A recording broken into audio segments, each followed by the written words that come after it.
Shalom, shalom, aking mga kapatid sa pananampalataya. Ito na naman po yung kapatid ni Sir Roland na muli ay binibigyan pagkakataon ng ating rabay na makapangaral ng kanyang salita. Ano po? Saan man po tayo naroroon? Tuloy po ang ating aral dahil ang ating rabay ay hindi nagsasawa. Hindi po siya nakakalimot na magbigay ng kanyang salita sa atin. At nawa, ito ay maging pagkain ng ating mga kaluluwa. Ano po? Dahil nasusulat na hindi lamang sa tinapay nabubuhay ang tao, kundi sa bawat salita na nagmumula sa bibig ng ating Amang Yahweh. Ano po? Kaya kung tayo nakahanda na, ang lagi nating sinasabi, ang maikling lapis ay mas mainam kaysa sa mahabang memorya. Ano po? Now, talasasin po natin ang kwento ng ating rabay. Dahil ang kwento po niya ay muli may kinalaman sa atin at sa kadakilaan ng ating Ama. Dahil kung tayo po ay nakaunawa na doon sa kwento ni Job, alam po ninyo, mayroon siyang sinasalita doon sa kwento nang siya po ay datnan ng tinatawag nating pagsubok. Nang siya po ay subukin ng Ama sa kanyang pananampalataya. Nang kinuha po ng Ama yung sinasabi nating mga pagpapalas binigay sa kanya. Maunawan natin ang kwento na si Job mismo ang nagsabi sa Job chapter 1 verse 21. Sabi po niya, ano po? Ako'y hubad na lumabas sa bahay bata ng aking ina, sabi niya, at hubad din akong aalis doon. Si Amang Yahweh nagbigay, si Amang Yahweh ang kumuha. Kaya talasayin po natin ang kwento dahil ito pong salaysay na ito o talata pong ito ay siya yung magiging buod ng ating kwento. Dahil ang rabay po ay nagbigay ng kanyang kwento na sinasabing siya ang nagbigay, siya din ang kukuha. Ano po? Puntahan natin ang kwento. Dapat nating maunawaan na anuman yung ating tinatamasa sa ngayon. Ano po? Darating ang pagkakataon, kukunin ito lahat ni ating Yahweh. Ang tanong paano natin bibigyang unawa yung mga tinatamasa natin ngayon at gamitin sa kanyang gawaing ibinigay sa atin. Dahil baka nakakalimutan natin, ano po? Na ang lahat ng bagay na ating tinatangkilik, ultimo ng ating buhay ay si Amang Yahweh nagbigay. Siyang nagbigay, balang araw, siya rin ang kukuha. Talasasin natin ang kwento dito sa aklat ng Genesis. Na Genesis chapter 2 verse 7, ganito ang sinabi. Genesis 2 verse 7. At nilalang ng Elohim ang tao sa alabok ng lupa at hiningahan ang kanyang mga butas ng ilong na hininga ng buhay. At ang tao ay naging kaluluwang buhay. So dito po natin mauunawa na in the beginning, si Amang Yahweh nagbigay ng ating buhay. Therefore, kung siyang nagbigay, darating ang araw, ito'y kukunin din niya. May mga pagkakataon na kapag dumating yung punto na pagkuha sa ating mga mahal sa buhay, iniiyakan natin. Ano po? Parang sinisisi natin ang may kapal. Para bang wala siyang karapatang kunin ang kanyang ibinigay. Pero reality ang magsasabi sa atin na hindi po tayo yung naunang umiyak. Ano po? At naghinanakit sa Ama. Dahil may mga nauna sa atin na kinuha na yung kanilang mga pagpapala. Ang aral po ng rabay ay ipinapaunawa sa atin na lahat ng mga bagay na ating nakikita dito sa lupa, one way or the other, ano po, si Amang Yahweh nagbigay. At darating ang araw, ano po, siya din ang kukuha. Kaya talasas natin na kung si Amang Yahweh nagbigay ng ating buhay, therefore, at the end of the day, darating ang araw, baka kunin din po niya sa atin ang buhay na binigay niya.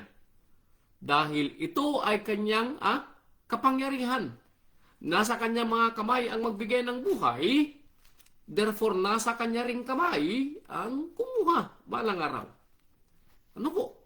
At tayo napalad sa ngayon dahil tayo ay inabutan pa ng maraming mga aral ng rabay. Tayo ay mas mapalad kaysa ng mga panahon ng mga nauna sa atin. Dahil tayo ay hindi kinalimutan ng rabay na bigyan ng aral. Halos araw-araw magmula sa women's ministry, men's ministry, Bible study, at service tuwing Sabbath, hindi nakalimot ang rabay. Ano po? Kaya sana'y maunawaan natin na ang ating Ama ang may kapangyarihang magbigay, siya rin ang may kapangyarihang kumuha. Dito sa aklat ng Exodus chapter 3, Exodus chapter 3, sabi niya dito, verse 21, "At pagkakalooban ko ang bayang ito ng biyaya sa paningin ng mga Ehipsyo, at mangyayari na pagyaon ninyo ay hindi kayo yayaong walang dala, kundi bawat babae hihingi sa kanyang kapwa at sa tumatahan sa kanyang bahay ng mga hiyas na pilak, at mga hiyas na ginto, mga damit, at inyong ipagsusuot sa inyong mga anak na lalaki at babae, at inyong sasamsaman ang bayang Ehipto." Now, ito po ay ehemplo na sinasalita ng Ama noong panahon ng mga Israelita nang sila iahon sa Ehipto. Si Amang Yahweh din nagbigay sa kapusuan sa mga Ehipsyo na ibigay yung kanilang mga pagpapalang ginto, pilak at mga damit.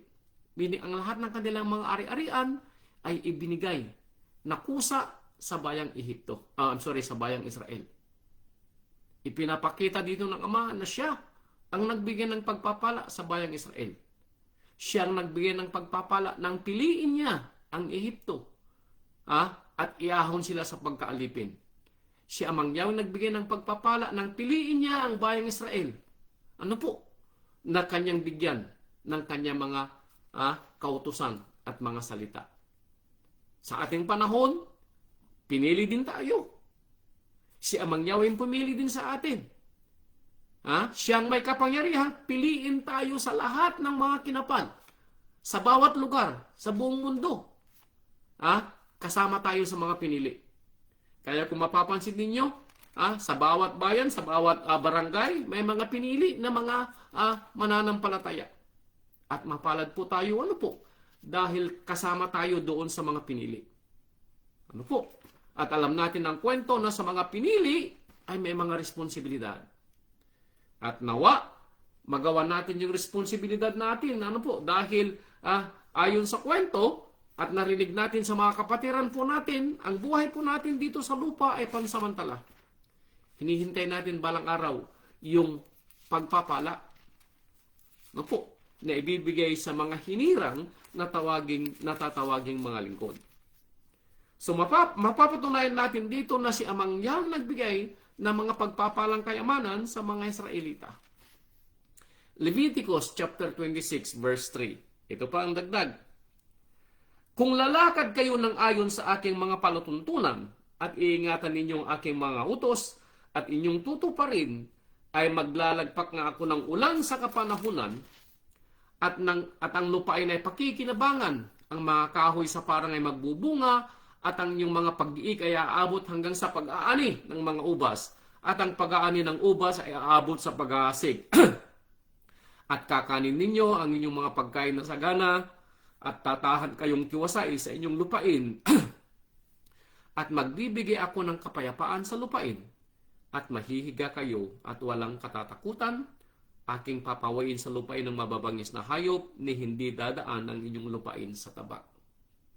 Now, sinong nagbigay nito? Si Amang Yahweh. Yung ating daw pagpapala, kapayapaan, kayamanan, comfort, kaayusan sa buhay. Nung sabi niya, akong nagbigay. Akong nagbigay. Pero nakalimutan natin na may kondisyon yung kanyang sinasabing pagpapala. Sabi niya sa verse 3, "Kung lalakad kayo ng ayon sa aking mga palutuntunan at iingatan ninyong aking mga utos at inyong tutuparin." Yun yung kondisyon. Para mapanatili ang kapayapaan, ang kagalakan, at ang lahat ng pagpapala. "Pinili ko kayo," sabi ni Amang Yahweh sa bayang Israel. "At ang lahat ng pagpapala ibibigay ko sa inyo kung," anong sabi niya? "Hindi mo kalilimutan ang aking mga palatuntunan. Kung gaganapin mo ang aking mga kautusan." So talasasin po natin ang kwento. Kung kanino nga talaga galing yung ating mga tinatamasa sa ating buhay ngayon. Galing ba sa ating mga kamay? Minana natin sa ating mga magulang? Pinagpaguran natin sa paaralan? Ito ba'y galing sa ating katalinuhan? O aaminin natin sa ating sarili na ito'y galing kay Amang Yahweh? Na ultimo ang ating katalinuhan kung meron man at pangunawa ay galing kay Amang Yahweh. Ano po? Talasasin natin ang kwento. Unang Hari, chapter 3, verse 9. Bigyan natin ng parangal ang dapat bigyan ng parangal. Ano po? Pasalamatan ang dapat pasalamatan. Unang Hari, chapter 3, verse 9. Ito yung panahon ni Solomon nang siya po ay nananalangin kung ano ang kanyang hihingin kay Amang Yahweh. Sa ating panahon, ano ba yung ating hinihiling? Maging gaya kaya tayo ni Solomon? Now, talasasin natin at tayo magkaroon ng pangunawa dito sa sinasabing kahilingan ni Solomon. Ano po? Itong sabi niya dito sa verse 9. Sabi ni Haring Solomon, bigyan mo nga ang iyong lingkod ng isang matalinong puso upang humatol sa iyong bayan, upang aking makilala ang mabuti at ang masama, sapagkat sino ang makahahatol dito sa iyong malaking bayan? Na walang sabi ni Solomon, Amang Yahweh, bigyan mo ako ng malawak na pangunawa, matalinong puso na kumikilala ng mabuti at masama. Now, sa ating mga hinihingi, alin kaya rito ang katumbas ng hiningi ni Solomon? O ang mga hinihingi lang natin ay yung mga material na bagay? Baka nakakalimutan natin ng lahat ng mga material na bagay dito sa lupa, balang araw ay mawawala. Maging gaya kaya tayo ni Solomon sa kanyang paghingi? Alam nyo, ang hiningi ni Solomon ay hindi para sa kanyang sarili. Ito ay para sa pagganap ng kanyang tungkulin bilang hari para pamunuan ng bayang Israel na pinili ng Ama. Ibig sabihin ni para gawin ang kalooban ni Amang Yahweh ang hinihingi ni Solomon. Sa ating panahon, anong ating hinihingi? Para ba sa kapakanan ng ating mga anak? Kapakanan ng ating mga apo? Yung mga nakikita ba natin na binibili ng ating mga kapitbahay? Yung pinapangarap mo ba na magandang tahanan? Ano po? Bagong sakyan, maayos na pananamit, mga anik-anik sa katawan. Ito kaya ang ating hinihingi o maging katulad tayo ni Solomon? Nang hihingin natin para matupad natin ang pananampalataya na ibinigay sa atin ng Ama. Alam nyo, natuwa si Amang Yahweh sa hiniling ni Solomon. Ang sabi dito sa verse 10, at ang pangungusap ay nakalugod kay Amang Yahweh na iningi ni Solomon ng bagay na ito. At dahil dito, alam natin ang kwento na idinagdag ni Amang Yahweh ang kasaganaan, ang kayamanan, at ang napakalawak na pangunawa kay Solomon. Na ayon sa kwento, siyang nabuhay na pinakamayaman at pinakamatalinong nilalang sa ibabaw ng lupa. Bakit? Dahil nagustuhan ni Amang Yahweh ang hiningi ni Solomon. Idinagdag na lamang yung kanyang kayamanan, yung kanyang kapayapaan, yung maayos na buhay for 40 years. Idinagdag na lang ni Amang Yahweh. Po, bakit? Dahil nagustuhan ni Amang Yahweh ang hiningi ni Solomon. Now, sa atin kaya, sa bawat nating hinihingi, magugustuhan kaya ni Amang Yahweh din ang ating hinihingi? Dahil tayo ang humihingi, si Amang Yahweh ang magbibigay. Tanong, anong klaseng mga bagay ang ating hinihingi? Sana magkaroon tayo ng pangunawa na magaya natin sa Solomon. Nang hingin natin para maganap ang katungkulang ibinigay sa atin, katulad ng ginawa kay Solomon. Ano po? At makikita natin yung pagpapala dahil alam ni Amang Yahweh yung pangangailangan natin. Alam ni Solomon, alam ni Amang Yahweh yung pangangailangan ni Solomon bilang hari. At natuwa siya dahil ang hiningi ni Solomon ay hindi mga material na bagay, kundi matalinong kaisipan para pangunahan at pamunuan ng kanyang bayan na kumilala ng tama at mali at gawin kung ano ang tama. We pray, ano po? Na maging gaya tayo ni Solomon. We pray na matuto tayo sa paghingi ng mga bagay na ating hinihingi. Deuteronomio chapter 8 verse 18. Ito pa dagdag. Deuteronomio chapter 8 verse 18.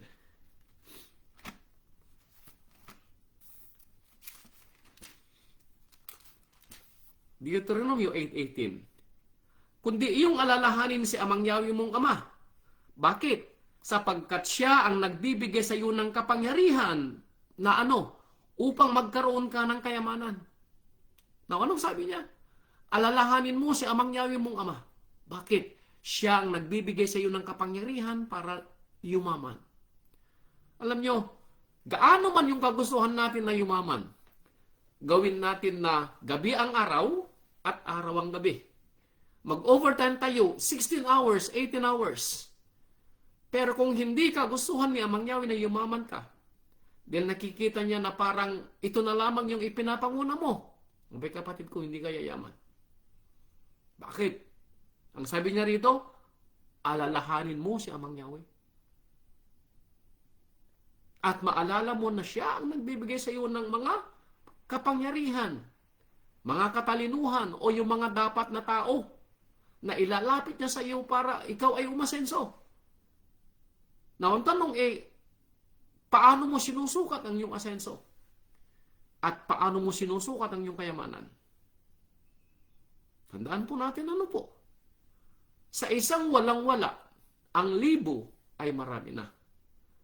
Pero sa mga walang pangunawa at walang sinasabi nating kontento sa buhay, magkaroon man ng milyones, kulang pa rin. Kaya ang tanong, gaano tayo makukontento sa pagpapalang ibinigay sa atin? Dahil kung maalala natin ang kwento mismo sa Apostol Saulo ang nagsabi, pag meron na tayong makakain, may maisusuot, at meron tayong lilin sa ating bunbunan, sa itaas ng ating ulo, at pag matutulog tayo, hindi tayo malalagpakan ng ulan kapag gabi, makontento na. Sana. At kung kagustuhan nating yumaman, sabi niya, alalahanin mo si Amang Yahweh mong Ama. At yung pagyaman natin, may kondisyon, sabi niya, upang ang kanyang papagtibayin ang kanyang tipan na kanyang isinumpa sa iyong mga magulang gaya nga sa araw na ito. Sabi niya, ang kayamanang ibibigay sa iyo, sabi niya, ay hindi lang para sa iyo. Yun ang nakakalimutan natin kuminsan. Ang mga ibinigay ni Amang Yahweh, yung pagpapala, ay hindi lang sa atin. Pero kung tayo ay naging maramot, matapos na tayo yumaman, abay kapatid ko, baka hindi magtagal ang kayamanan mo. Baka hindi magtagal ang kayamanan mo. Kaya tandaan natin mga kapatid, si Amang Yahweh nagbigay. Tama? Ecclesiastes chapter 5 verse 9. Ecclesiastes is mangangaral. Ayan. Mangangaral chapter 5 verse 19.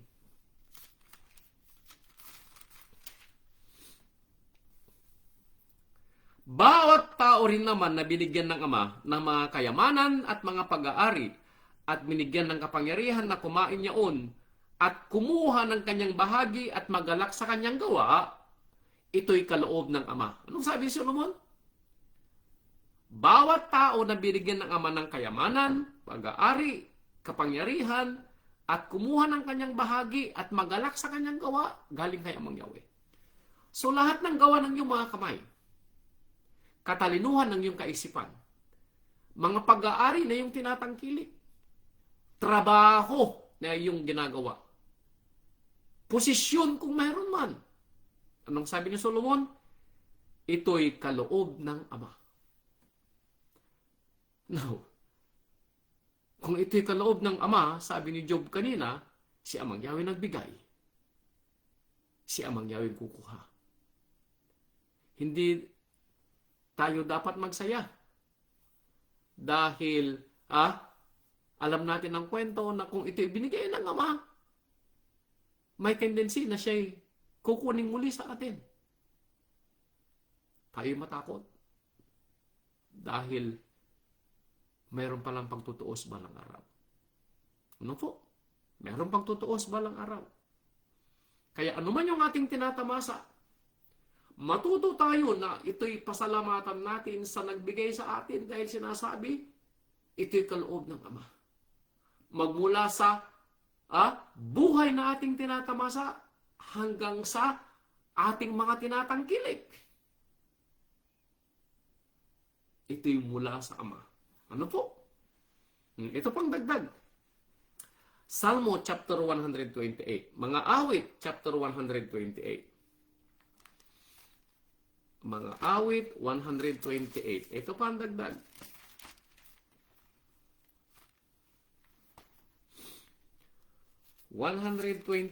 verse 3. Ito. Awit 128 verse 3. Ang asawa mo'y magiging parang mabungang puno ng ubas sa mga pinakaloob ng iyong bahay. Ang mga anak mo'y parang mga puno ng ulibo sa palibot ng iyong dulang. Now, sinong nagbigay daw ng iyong mabuting asawa? Mga mabubuting mga anak? Si Amang Yahweh din. Sabi niya, ang iyong asawa ay magiging parang mabungang puno ng ubas. Meaning, siya ang iyong magiging kasakasama na magbibigay sa iyo ng pagpapala mula sa Ama. Bakit? Dahil ito'y galing kay Amang Yahweh. At ang iyong mga anak, sabi niya, ay sa palibot ng iyong dulang sila. Ay nagagalak sa iyong mga hapagkainan. Meaning, sila'y mabubusog at hindi magkukulang. Magmula sa pagkain, sa pananamit, at sa lahat ng mga bagay. Bakit? Ito'y galing kay Amang Yahweh. Ito'y galing kay Amang Yahweh. Kaya sabi niya, bakit? Verse 4, narito na ganito nawa pagpapalain ng tao na natatakot kay Amang Yahweh. So see, ang mga pinagpapala ng Ama ay yung mga natatakot sa Kanya. Natatakot in the sense, inaalala na si Amang Yahweh nagbigay. Si Amang Yahweh ang kukuha. Inaalala na may mga kondisyon yung mga ibinigay niyang pagpapala. Na lagi natin siyang maaalala. Hindi lang sa maaalala, kundi maalala natin gawin ang kanyang kalooban at ang lahat ng kanyang alituntuning ibinigay sa atin.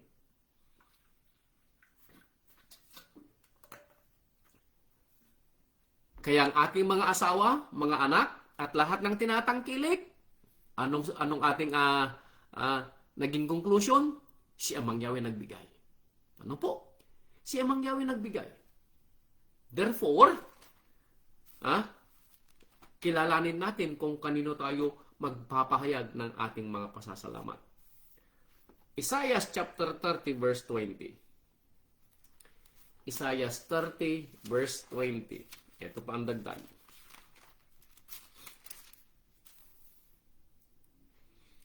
At bagaman bigyan kayo ni Amang Yahweh ng tinapay ng kasakunaan at ng tubig ng kadalamhatian, gayon may hindi na makukubli pa ang iyong mga tagapagturo, kundi makikita ng iyong mga mata ang iyong mga tagapagturo. Now, napansin niyo ba yung idinagdag ng ating rabbi? Yung mga ibinigay na pagpapala kanina, puro mga kagalakan maayos na kalusugan, mabuting asawa, mababait na mga anak, kayamanan, katalinuhan, karangalan. Ito ibinigay lahat ng Amang Yahweh, Pero may dinagdag. Ano yung dagdag? Ito, sabi niya, bagamat may pagkakataon na binibigyan kayo ni Amang Yahweh ng tinapay ng kasakunaan at ng tubig ng kadalamhatian. So kasama dito, bilang pagkapili sa atin, ang tubig ng kadalamhatian at tinapay ng kasakunaan. Mga pagsubok sa buhay. Mga sakuna sa buhay. Mga pagdadalamhati sa buhay. Kasama ito sa mga ibinigay ng Ama. Pero ang sinasabi niya rito, ito'y ibinigay ko hindi para makalimot kayo. Para maunawaan ninyo na ito'y galing din sa akin. Na kapag ito'y galing sa akin, ibig sabihin ito ay para sa inyong ikabubuti. Now, tandaan natin ang kwento na in the beginning, Genesis chapter 2 verse 7, si Amang Yahweh nagbigay ng ating buhay. At bilang isang mabuti, at maawaing Ama at Elohim, Ang kanyang dahilan kung bakit tayo nilikha ay para tamasahin ang kanyang pagpapala. Yun ang dahilan. Makilala natin kung sino ang ating Elohim para atin siyang kilalanin, sambahin at parangalan. Kaya ang lahat ng mga pagpapalang ibinigay niya sa atin na binasa natin ay ibinigay niya sa atin. And then at the same time, idinagdag din niya yung sinasabi nating tinapay ng kasakunaan at tubig ng kadalamhatian. Bakit? Para maunawaan natin, na kung kukunin niya ang mga bagay na ito sa ating ibinigay sa atin, maunawaan natin na siya ang ating Elohim. Walang imposible sa kanya, parang ganun yung kwento. Si Amang Yahweh nagbigay, si Amang Yahweh ang kumuha. Alam niyo ang sabi ni Job sa kanyang talata sa chapter 1 verse 21, puntahan natin kung bakit sinabi ni Job na si Amang Yahweh nagbigay, si Amang Yahweh na lang kumuha. Ito ang sabi ni Job. Dahil alam ni Job na pinili siya ni Amang Yahweh para maranasan niya ang lahat ng mga naranasan niyang mga sinasabing pagsubok at dalamhati. Job 1:21. At sinabi ni Job, hubad akong lumabas sa bahay bata ng aking ina, at hubad akong babalik roon. Si Amang Yahweh nagbigay, si Amang Yahweh ang kumuha. Purihin ang pangalan ni Amang Yahweh. Anong sabi ni Job? Purihin si Amang Yahweh. Bakit? Alam ni Job na kung si Amang Yahweh nagbigay, siya ang kumuha at siya rin ang magbabalik kung nanaisin ni Amang Yahweh. So makikita natin dito na ipinapaunawa ng rabbi sa kanyang aral ng lahat ng ating mga natatamasa at nangyayari sa ating buhay, si Amang Yahweh ang may gawa. Si Amang Yahweh ang nagpahintulot. Kaya ang sabi ni Job, purihin si Amang Yahweh. Ano po? Hindi nakalimot si Job na magsabing purihin si Amang Yahweh. Bakit? Dahil alam ni Job, may kapangyarihan si Amang Yahweh na ibalik ang kanyang mga kinuha. Ganon din sa atin mga kapatid. Siya ang may kapangyarihan na gawin yung mga bagay na mabubuti para sa atin. Ito'y ipinapaunawa ng rabbi sa atin para kilalanin natin kung sino ang ating katatakutan at sino ang ating sasambahin. Isaiah chapter 56. Isaiah 56. Isaiah 56 verse 4 and 5. Ito ang sabi sa Isaiah.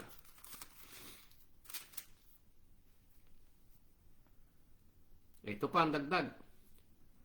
Sapagkat ganito ang sabi ni Amang Yahweh tungkol sa mga bating na nangingilin sa aking mga sabath at pumipili ng mga bagay na nakalulugod sa akin at nag-iingat ng aking tipan.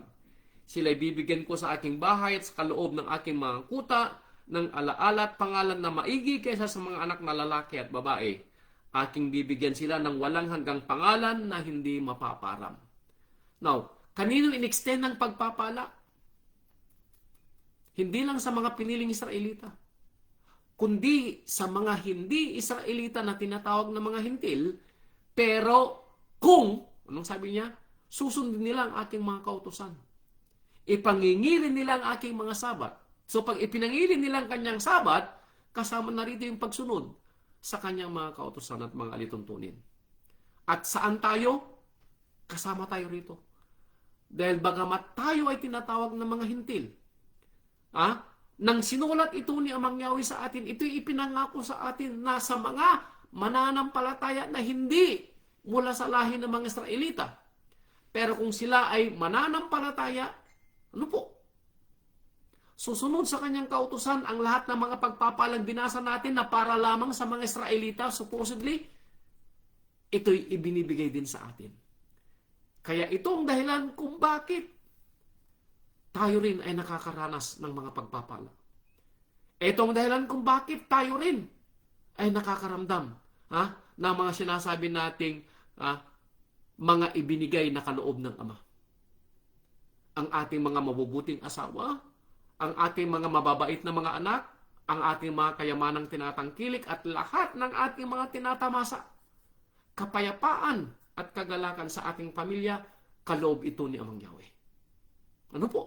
At kung may mga dumarating man kung minsan na tinapay ng kasakunaan at tubig ng kadalamhatian, ito'y kasama din.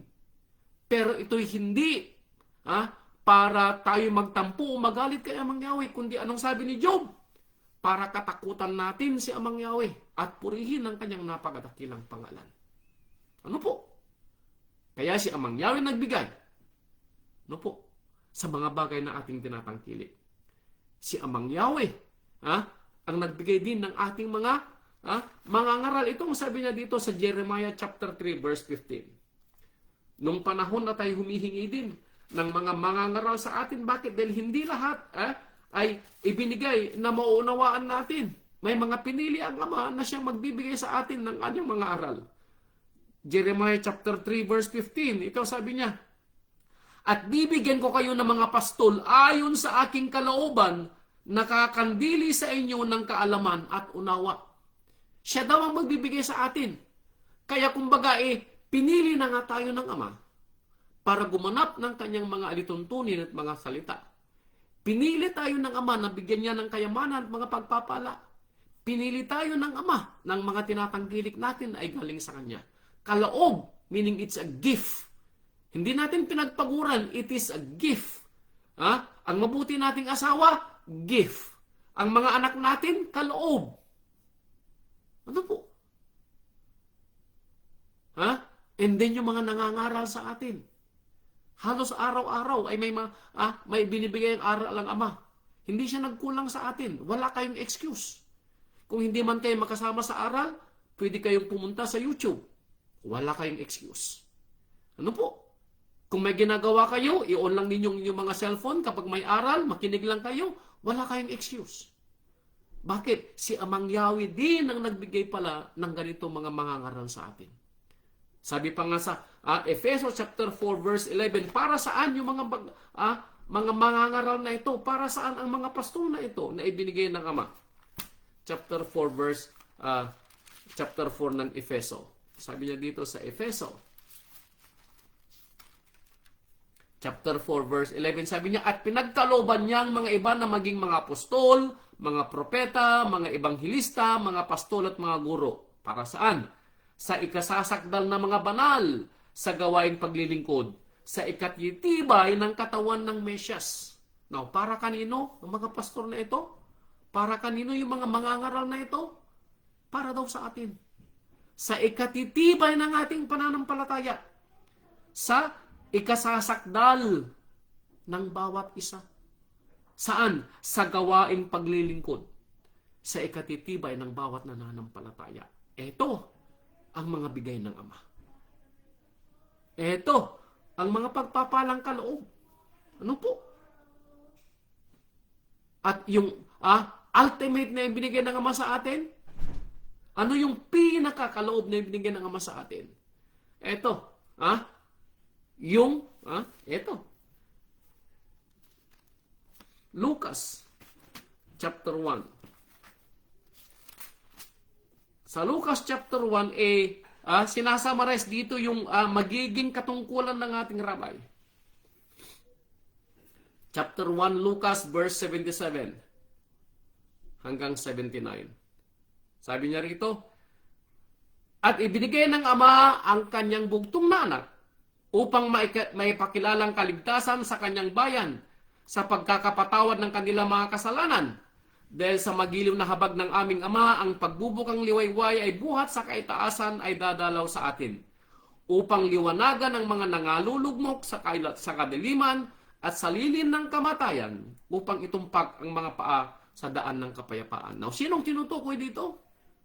Na magliligtas sa kanyang bayan? Sinong tinutukoy dito? Na magbibigay ng liwanag sa kadiliman? Sinong tinutukoy dito na magbibigay ng pag-asa sa bawat nilalang? Ito yung ating rabay. Ito yung ultimate na kaloob ng rabay. Ng ating Ama. Na at the end of it, na kapag tayo'y mananampalataya doon sa pinakakaloob na ibinigay ng ating Ama, ito yung ating rabay na namatay sa tulos. Yung ipinangako niya sa atin na buhay na walang hanggan balang araw. So, talasasin natin yung mga kaloob ng rabay. Now, tandaan natin ang kwento yung mga kondisyon. Kung maaalala natin ang ating Ama. Kung maaalala natin ang kanyang mga kautusan. Kung maaalala natin at tayo mananampalataya doon sa ipinadala ng Ama na magliligtas sa ating balang araw, then maunawaan natin na ito'y kaloob ng Ama. Ano po? Si Amang Yahweh nagbigay ng one tendency. Ito ba'y kukunin niya balang araw? Napuntahan natin ang kwento dito sa Unang Hari, chapter 20. Unang Hari, chapter 20.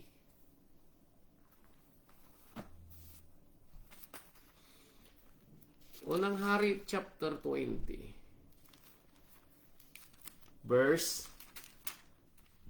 Chapter 21, not 20. Chapter 21, verse 20.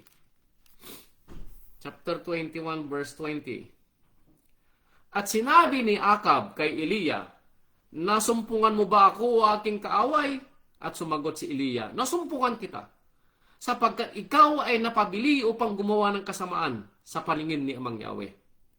Narito, aking dadalhin ng kasamaan ka, at aking lubos na papalisin ka, at aking ihihiwalay kay Akab ang bawat anak na lalaki at ang nakakulong at ang naiwan sa kaluwangan ng Israel. Now, ito'y kwento ni Haring Akab. Now, si Haring Akab o Ahab sa ibang translation,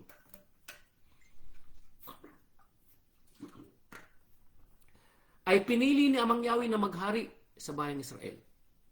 Pinili niya sa kanyang sangbahayan.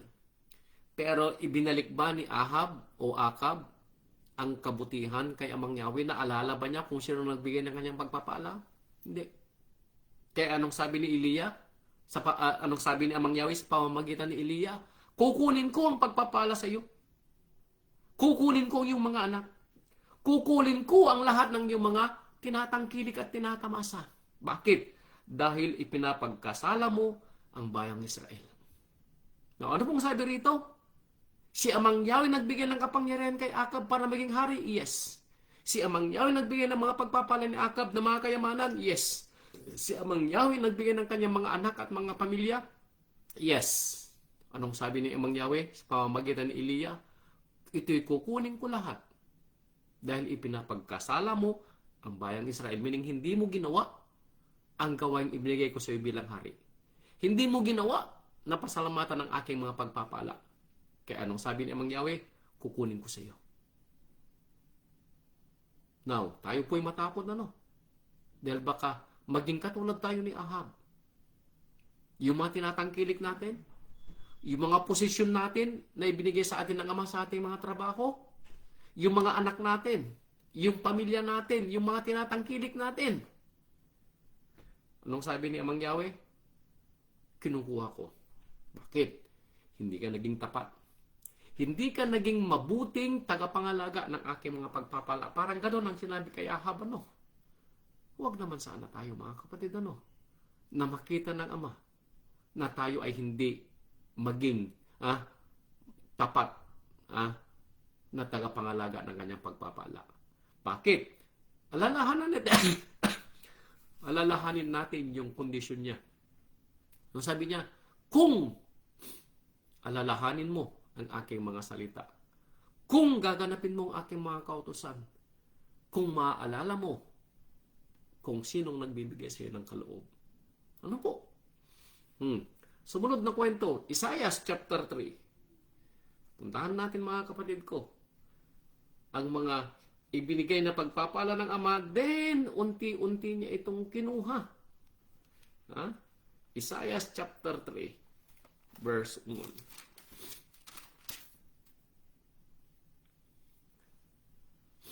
Sapagkat narito si Amang Yahweh ng mga hukbo ay nag-aalis sa Jerusalem at sa Yehuda ng alalay na tungkod at ng buong alalay na tinapay at ng buong alalay na tubig. Now, anong sabi ni Amang Yahweh? Akong nagbigay sa Jerusalem ng kanyang mga hari. Akong nagbigay sa Jerusalem ng kanyang mga tinapay. Akong nagbigay sa Jerusalem ng kanyang mga tubig. Pero anong sabi ni Amang Yahweh? Ito'y kukunin ko. Bakit? Dahil hindi naging mabuti ang bayang Israel doon sa nagbigay sa kanya ng mga pagpapala. Ulitin ko, hindi naging mabuti ang bayang Israel doon sa nagbigay sa kanya ng mga pagpapala. Now, kilalanin natin kung sino ang nagbibigay ng ating pagpapala. Hindi gawa ng ating mga kamay. Hindi gawa ng ating mga kaisipan. Hindi yung pagpapagod natin na tayo ay gumagawa 24/7. Hindi ang mga yun ang nagbigay ng ating pagpapala. Si Amang Yahweh nagbigay ng mga kaloob na ito. Kilalanin natin kung sino siya para alam natin kung sino ang ating pinapasalamatan araw-araw at bigyan natin ng pagsisilbing kabutihan yung nagbigay sa atin ng pagpapala. Ano po? Talasasin natin ang kwento. Kung sino yung nagbigay ng ating pagpapala. Si Amang Yahweh nagbigay, si Amang Yahweh ang kukuha. Ruth, chapter 1. Now, ito naman ang kwento ni Ruth. Pero ito hindi kwento ni Ruth dahil ito'y kwento ni Naomi. Ito ang sabi ni Naomi. Ruth, Naomi, here. Pagkatapos ng Judges. Ruth chapter 1 verse 20 and 21. Etong sabi. Ito'y sabi ni Naomi, yung biyanan ni Ruth. Si Naomi ay ang kwento ni Naomi ay isang taga Bethlehem, Yehuda. Nang magkaroon ng kagutom sa Bethlehem, Yehuda, siya, ang kanyang asawang si Mahalon at ang kanilang dalawang anak. Ano po? Elimelech yata ang kanyang asawa. Elimelech ang asawa ng lalaki, asawa ni Naomi, at Mahalon at Chilion ang kanyang dalawang anak na lalaki. Sila ay umalis dahil nagkagutom sa Bethlehem, Yehuda at pumunta sila sa Moab. Pero pagdating sa Moab, hindi naging magandang kapalaran ni Naomi. Doon sa Moab namatay ang kanyang asawang si Elimelech at doon din namatay ang kanilang dalawang anak na si Mahalon at si Chilion. Pero walang ibinigay na apo. At nang bumalik si Naomi sa Bethlehem, Yehuda, nagpumilit na sumama si Ruth. Pero nang makarating si Naomi sa kanyang bayang Yehuda, tinatanong siya kung siya ba si Naomi noon. Ito ang sabi ni Naomi, verse 20 and 21. At sinabi ni Naomi sa kanila, huwag na ninyo akong tawaging Naomi. Tawagin na ninyo akong Mara. Mara means kapaitan. Bakit? Sapagkat ginawan ako ng kapait-paitan ng makapangyarihan sa lahat. Ako'y umalis na puno at ako'y inuwi ni Amang Yahweh na walang dala. Bakit ninyo ako tinatawag na Naomi? Yamang si Amang Yahweh nagpatutulaban sa akin at dinalamahati ako ng makapangyarihan sa lahat. Now, anong sabi niya kanina? Si Amang Yahweh ang kumuha. Si Amang Yahweh, si Amang Yahweh nagbigay. Si Amang Yahweh ang kumuha. Anong sabi niya kanina sa Isaias? May pagkakataon, sabi niya na ako ay magpapadala ng tinapay ng kasakunaan at tubig ng dalamhati. Ito ba'y naranasan ni Naomi? Yes. Tinapay ng kasakunaan. Kinuha ni Amang Yahweh yung kanyang tatlong mga mahal sa buhay. Asawa, dalawang anak. Wala namang itinira na apo. Tinapay ng kasakunaan. Tubig ng dalamhati? Yes. Bakit? Iniyakan ni Naomi. Maaring tinanong, bakit kinuha ang kanyang asawa at ang kanyang dalawang anak na wala sa panahon? Si Amang Yahweh ang kumuha. Pero anong sabi niya doon sa Isaias kanina? Ito ay para sa inyong ikabubuti. Now, in the beginning, maaaring hindi natin alam ang kwento. Na bakit kinuha ang ating mga asawa, kinuha ang ating mga anak, kinuha ang ating mga pag-aari, kinuha ang lahat sa atin, parang kay Job din. Maaaring hindi natin alam at that moment na ito'y para sa ating ikabubuti. Pero ang kwento ni Job, bagamat sinabi ni Job na hubad akong babalik nagmula sa aking ina, hubad din akong babalik, si Amang Yahweh nagbigay, si Amang Yahweh ang kukuha, purihin si Amang Yahweh. Bakit? At the end, sa Job chapter 42, ibinalik ni Amang Yahweh ang lahat ng mga pagpapala ni Job. Nadoble ang kanyang kayamanan at karangalan. Nagkaanak pa siya uli ng 10. At nabuhay siyang mapayapa ng 140 years. at nakita niya ang anak ng kanyang mga anak hanggang sa ika-4 na salinlahi. Iyon ang pagpapala ni Job. Now, dito kay dito kay Naomi, maaaring hindi nakikita ni Naomi yung kagandahan ng ginawa ng mangyawi sa kanya. Bakit? Binigyan siya ng tinapay, ng kasakunaan at tubig ng kadalamhatian. Well, bakit? Dahil walang ibinigay na mabuti siya mangyawi daw sa kanya sa pagpunta niya sa Moab. Nung sabi niya, dahil ako'y dinalamhati ng mga pangyarihan sa lahat. Pero hindi na pagtanto ni Naomi na ang ipinadala sa kanya na kanyang manugang na si Ruth ang magbibigay pala sa kanya ng mas mabuting gantimpala. Dahil bagamat kinuha ni Amang Yahweh ang kanyang 3 mahal sa buhay ng kanyang asawa at 2 anak, pinalitan naman ni Ruth ang lahat ng kanyang dalamhati at lahat ng kasakunaan. Bakit? Dahil sa manugang niyang si Ruth na dinala niya mula sa Moab ay napangasawa ni Boaz. At si Boaz at si Ruth ay ipinanganak si Jesse. Ipinanganak si Obed. At si Obed naman ang siyang naging tatay ni Jesse. At si Jesse ang naging tatay ni David. At si David ang naging tatay in lineage ang ating Rabbi Yeshua HaMashiach. So mas maganda ang ipinalit ni Amang Yahweh na pagpapala. Ganito rin sa atin mga kapatid ko. May mga pagkakataon na si Amang Yahweh kukuha, yes. For whatever reason, hindi natin alam for the moment. Kinuha ang ating mga pag-aari, kinuha ang ating mga kalusugan, kinuha ang ating mga mahal sa buhay, kinuha ang ating mga tinatangkilik. Iniyakan natin. Maaaring sinisi natin si Amang Yahweh, maaaring nagdampo tayo kay Amang Yahweh, pero at that moment, hindi natin alam. Ito pala ay sa ating ikabubuti. Ano po? Hintayin natin ang kapalit ng ating mga pagsusumika. Hintayin natin yung kapalit ng ating mga iyak. Siguraduhin lang natin ng mga iyak natin ay hindi dahil sa ating mga naging pagkukulang. Dahil kung ito'y pagkukulang natin, ang kabayaran niyon, talagang, kumbaga, kinuha sa atin dahil ito'y kabayaran ng ating mga ginawang pagkukulang. Pero kung ang kinuha sa atin para patunayan kung hanggang saan yung ating pagtitiwala, then may mas magandang kapalit balang araw. Katulad ng ating pagtitiis sa pananampalataya. Ano po? Kung ito'y pagtitiis sa pananampalataya, hintayin natin ang kapalit. Bakit? Ang kapalit ng pagtitiis natin ng pananampalataya in this life, ang buhay na walang hanggan balang araw. Yun ang kapalit ng ating pagtitiis dito. Pero yung pagtitiis natin na dahilan ng ating mga kasalanan, ito'y para sa ating ikatututo. Para itama ang ating mga daan. Dapat nating maunawaan kung bakit kinukuha ni Amang Yahweh yung mga bagay.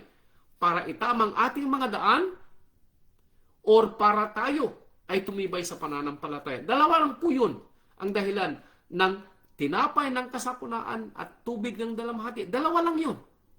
Para ituro sa atin ng tamang daan dahil nalilihis tayo ng landas. O ito'y para sa ikatitibay ng ating pananampalataya para tayo ay tumibay sa ating gampanin sa pananampalataya para sa buhay na walang hanggan balang araw. Talasasin natin si Amang Yahweh nagbigay, si Amang Yahweh ang kukuha. Sunod na kwento. Dito sa Ezekiel 24:16. Ezekiel 24:16.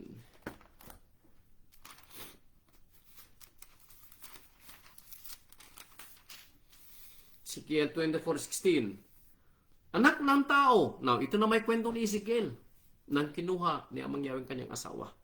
Anak ng tao, sabi ni Amang Yahweh, narito, aalisin ko sa iyo sa pamamagitan ng kamatayan ang nasa ng iyong mga mata.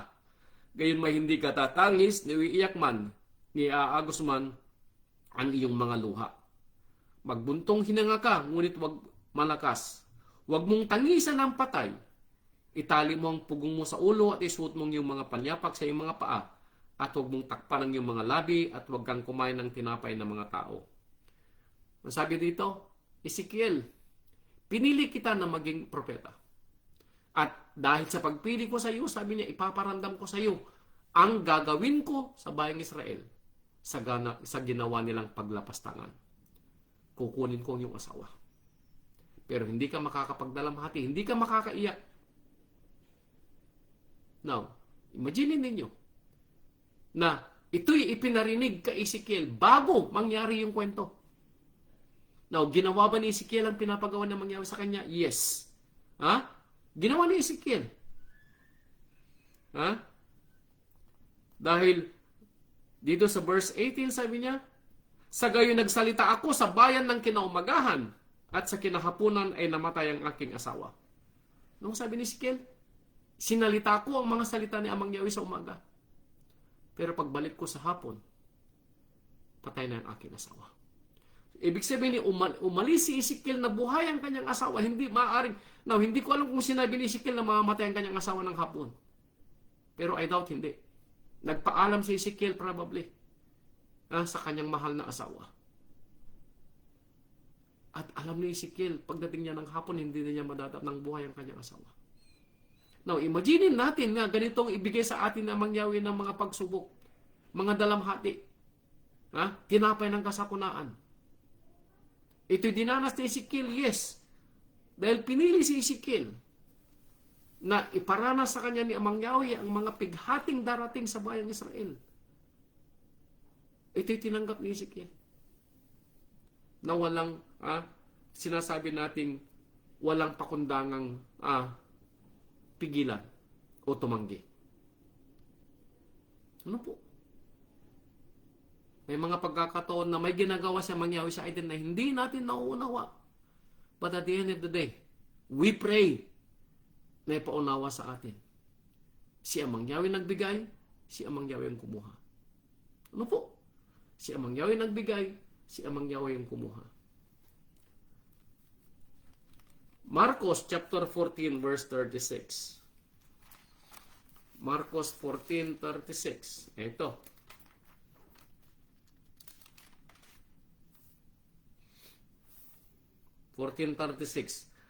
At kanyang sinabi, Aba, Ama, kung may pangyayari sa iyong lahat ng mga bagay, Aba, Ama, may pangyayari sa iyong lahat ng mga bagay. Ilayo mo sa akin ang sarong ito. Gayon may hindi ang ayon sa ibig ko, kundi ang ayon sa ibig mo. Anong sabi? Now, ang rabay ang nagsasalita dito. Sabi niya, Aba, Ama, alam ko, magagawa mong lahat ng mga bagay. Alam ko, sabi ng rabay, magagawa mong lahat ng bagay. Kung pwede, sabi niya, ilayo mo sa akin ang sarong ito. Pero ang sabi ng rabay, hindi ang ibig ko ang mangyari, kundi ang ibig mo. Bakit? Dahil kung inibig ng rabay na siya ay huwag mamatay sa tulos, hindi siya papatayin ng ama sa tulos. Hindi siya kukunin ng ama sa tulos. That moment probably ay tataas ang ating rabay at babalik sa kanyang pinanggalingan sa kanang bahagi ng ama. Hindi siya mamamatay sa tulos. Pero mas pinili ng rabay na mamatay sa tulos. Para saan? Para sa atin. See, may kapalit yung ginawang sakripisyo ng rabay. Kung hindi sa pagkamatay ng rabay sa tulos, wala sana tayong pag-asa sa buhay na walang hanggan. Si Amang Yahweh ang kumuha ng buhay ng rabay sa tulos, pero ang kapalit ay tayo na mga mananampalataya. Tayo na kakamit ng buhay na walang hanggan balang araw. Ito yung kapalit ng kapigatian at dugo ng rabay na nabubo sa tulos. Tayo ang bunga. Huwag nating bigyan ng sinasabing kahihiyan at kawalan ng pag-asa at kawalan ng importansya ang pagkamatay ng rabay sa tulos. Tayo ang bunga ng kanyang kamatayan. Tayo yung mga hinango sa ating mga kasalanan. Tayo ang inilipat mula sa kamatayan patungo sa buhay na walang hanggan. Si Amang Yahweh ang kumuha sa buhay ng rabay. Hindi natin mapiyo kung paano nakita, kung paano tiniis ng ama na makita ang kanyang bugtong na anak na maghirap sa tulos at mamatay. Sino makapagsasabi ang pakiramdam ng ama na makikita mo ang iyong anak na naghihirap sa tulos? Na makita mo ng iyong mga mata na pinahihirapan ng iyong mga anak. Hindi ka kaya maghinanakit at magano ng revenge at aagawin mong yung anak para siya ay hindi mamatay. Pero ito'y hindi ginawa ng rabay, ay hindi ginawa ng ama. Nagtiis po siya na makita ang kanyang bugtong na anak na maghirap. Bakit? Dahil sa pagmamahal niya sa atin. John chapter 3 verse 16, ganun na lamang ang pagsinta ng ama sa sanlibutan, binigay niya ang kanyang bugtong na anak para sa atin. No po, para sa atin, si Amang Yahweh nagbigay, si Amang Yahweh yung kumuha. Kilalanin natin kung sino ang ating sinasamba. Kilalanin natin kung sino ang ating pinapasalamatan. Matakot tayo doon sa nagbibigay ng buhay at may kapangyarihang kumuha. Matakot tayo doon sa nagbibigay ng mga kaloob na pagpapala at may kapangyarihang kumuha. Ano po? Sumunod na kwento, Santiago 1:17. James 1:17. Ito ang tandaan natin. Santiago 1:17. Ang bawat mabuting kaloob at ang bawat sakdal na kaloob ay pawang buhat sa itaas, na bumababa mula sa Ama ng mga ilaw na walang pagbabago ni kahit anino man ng pagkakaiba. O kahit kanino man ng pag-iiba, meaning hindi siya magbabago. Ano po? Lahat daw ng mabuting kaloob at sakdal na kaloob ay galing kay Amang Yahweh. Lahat ng ating tinatamasa, lahat ng ating mga mahal sa buhay, mga asawa at mga anak, lahat ng ating mga pagpapala, galing sa taas. Ano po? Galing sa taas. Palasasin natin ang kwento, mga kapatid ko. Galing sa taas.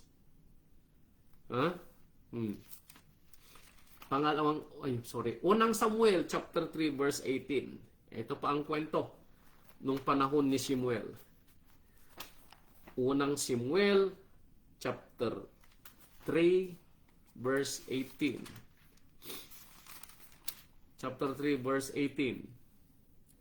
At isinaysay sa kanya ni Samuel ang buong sinalita at hindi naglihim ng anuman sa kanya at sinabi ni Eli, iluhim nga, gawin niya ang inaakala niyang mabuti. No, anong sabi ni Eli? Iluhim nga, gawin niya ang inakala niyang mabuti. So, kung nananampalataya na si Amang Yahweh ang ating Elohim at Ama, hayaan natin na gawin niya ang kanyang mga ginagawa. Bakit? Alam niya ang kanyang ginagawa. Sabi niya, iluhim nga, gawin niya ang inaakala niyang mabuti. So, kung ito'y nangyari sa atin, ito'y mabuti. Huwag tayong maghinanakit. Huwag tayong magtampo. Huwag tayong mamuhi. Huwag tayong manisi. Pag ito'y nangyari sa atin, ito'y ginawa ng Ama o pinahintulutan ng Ama at ito'y mabuti. Bakit? Si Amang Yahweh ay mabuti at maawaing Elohim. Hindi siya masamang Elohim. Hindi siya irresponsableng Ama. Siya yung opposite. Siya yung mabuti, siya yung responsable, siya yung just, siya yung all in all. Hindi natin may describe si Amang Yahweh sa kanyang kabutihan, pagpapala at kaawaan. Siya yun. Kaya kilalanin natin siya bilang ating Elohim at Ama. Ano po? Kaya sabi dito sa unang Tesalonica chapter 5 verse 18.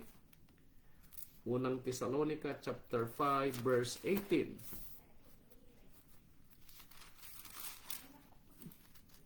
Chapter 5 verse 18.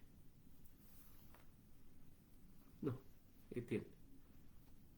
Sa lahat ng mga bagay ay magpasalamat kayo, sapagkat ito ang kalooban ng Ama kay Yahshua Mesias tungkol sa inyo. Pinili tayo.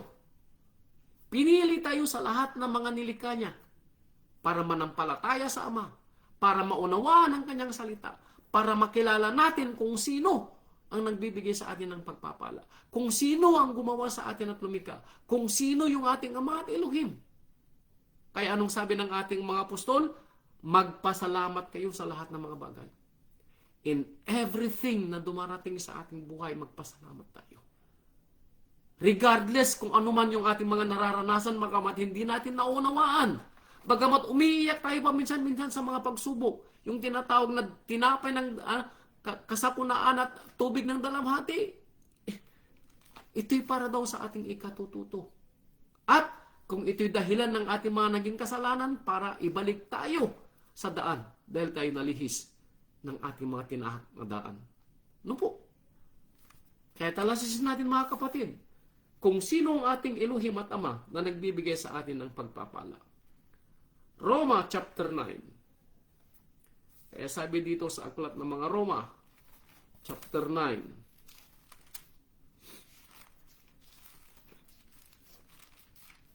Chapter 9, verse 18. Kaya nga sa kanyang ibig siya'y naaawa at sa kanyang ibig siya'y nagpapatigas. Sinong may mercy? Sinong may kaawaan? Si Amang Yahweh. Siya ang naaawa. At siya din ang nagpapatigas na kung may mga hinihingi tayo, hindi niya binibigay, may reason siya. Pag ibinigay niya kaagad, may reason pa rin siya. Kung maaawa siya o hindi, nasa kanya yun. Prerequisite niya yun. Bakit? Siya ang may gawa. Siya ang lumikha. Siya ang magbibigay ng lahat ng mga bagay. Ano po? Sasabihin mo nga sa akin, bakit humahanap pa siya ng kamalian? Sapagkat sino ang sumasalangsang sa kanyang kalooban? Sino daw ang sumasalangsang ng kanyang kalooban? Sa mga hindi nakakaunawa. Father, forbid na makita tayo. Tayo ay naunawaan na natin ang ating Ama. Nakikilala na natin siya. Sa maliit na pangunawang ibinigay sa atin, at least kilala natin kung sino nagbibigay ng ating pagpapala. Kaya sino tayo para sumalangsang? Father, forbid, wag naman sana. Ngunit, o tao, sino kang tumututol sa Ama? Sasabihin baga ng bagay na ginawa doon sa gumawa, bakit mo ako ginawang ganito? May karapatan ba tayong questionin ng Ama sa mga ginagawa niya sa atin at ipinaparanas sa atin? Father, forbid. Ano po? Wag naman sana. O wala bagang kapangyarihan sa putik ang magpapalayok para gawin yung gusto niya doon sa palayok? Wala po. Ano po? Wala. Ano kung Ama ay umibig na ihayag ang kanyang kagalitan at pakilala ang kanyang kapangyarihan, ay nagtiis ng malaking pagpapainuhod sa mga sisilan ng galit sa nangangahahanda, sa mga nangahahanda sa pagkasira, at upang maipakilala ang kayamanan ng kanyang kaluwalhatian sa mga sisilan ng awa na kanyang inihanda ng una para sa kaluwalhatian. What if tayo'y pinili ng Ama para sa kanyang buhay na walang hanggan na ibibigay sa atin? Tayo po yun. Kaya mga kapatid ko, talasasin natin ang kwento. Pinili tayo sa lahat ng mga kinapal at tayo ay mapalad dahil ipinaunawa sa atin ang salita ng Ama. Si Amang Yahweh nagbigay, yes. Si Amang Yahweh kukuha, yes. Pero at the end of the day, maawain at mapagpalang ating Amang nasa langit na siyang lumikha sa atin. At siya rin ang magbibigay sa atin ng pangakong buhay na walang hanggan balang araw. Hallelujah. Ito po mga kapatid ang aral ng ating rabay. And I pray na tayo ko'y may natutunan. Purihin ang ating Amang Yahweh. Purihin ang ating rabay. Purihin ang ating rabay, Yeshua HaMashiach. Salamat po sa inyong lahat mga kapatid. At mabuhay ang ating Amang Yahweh. Mabuhay ang ating rabay, Yeshua HaMashiach. Magandang gabi po. And Shabbat Shalom. Hallelujah.